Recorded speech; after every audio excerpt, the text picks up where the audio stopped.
really scared. Dami kasing tanong about him and I'm tired of smiling and nodding.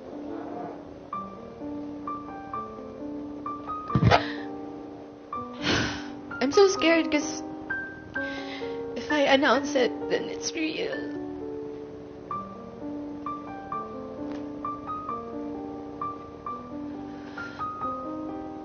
But yeah, Rico and I are over. Inamin ni Maris Racal na hiwalay na sila ni Rico Blanco sa ginanap na press conference.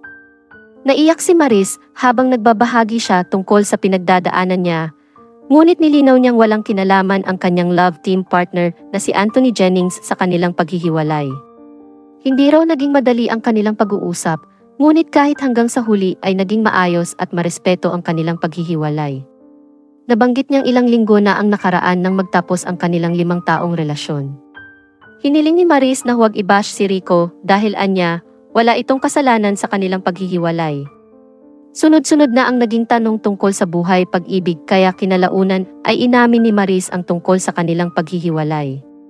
Aminado siyang natatakot siya dahil kapag isinapubliko niya ang tungkol dito ay totoo na talaga ito. Ako sa career.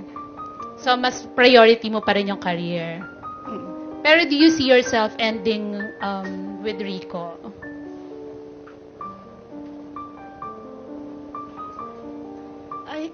Yeah. Oh, but, sorry. Nagiging emotional ka. Sorry. Would you like to say something?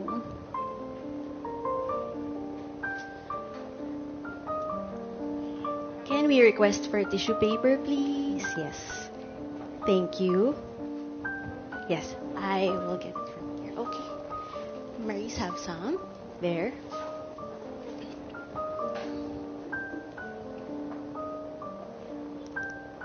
I'm so scared. I'm really scared.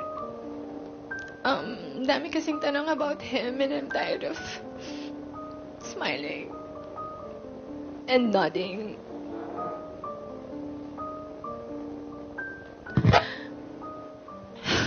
I'm so scared because if I announce it, then it's real.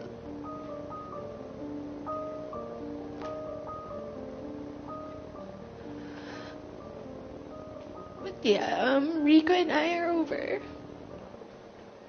So sorry, Maris.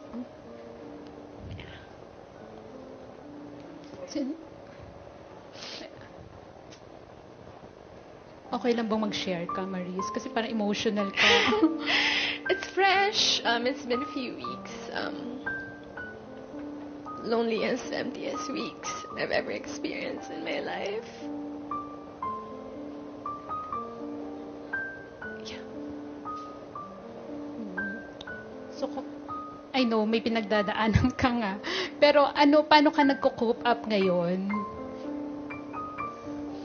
Nanonood lang ako ng Bluey.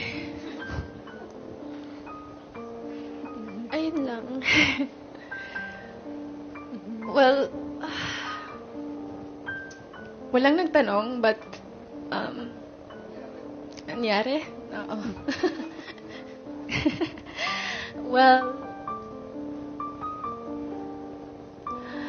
wala akong short answer for it.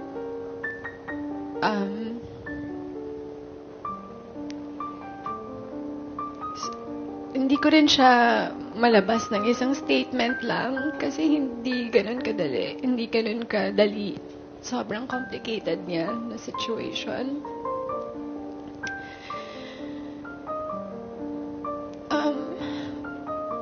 Rico and I, our universe was so beautiful.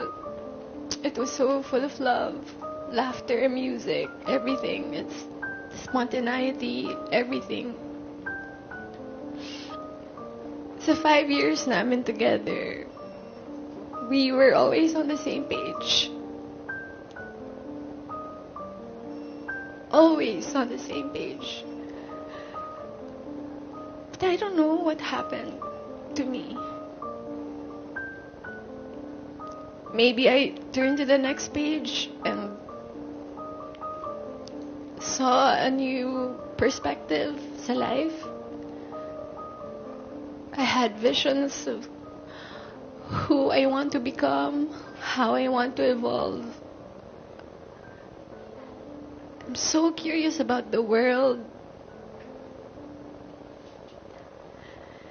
And the truth is, I am going through changes.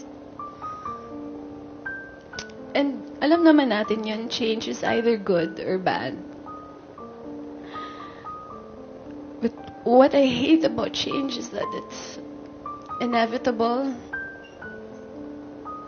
Di mo siya matatakasan. And wala ka nang ibang gawin kundi you have to face it and confront it. Because it's been in the back of my head. So yeah, I told Rico about it. I told him my problems, my issues sa buhay. And he took it like a man. He took it like a man.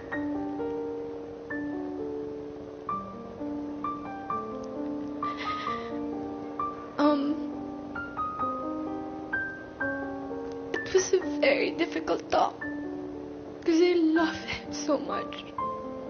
I love him and he loves me, but I have so many questions about my life and how will I go on sa buhay with him when I have so many questions about me, my sense of self. It was so difficult. But it was a very polite separation. Up to the very end of our relationship, it was still full of love, full of understanding. Enrico is one of a kind.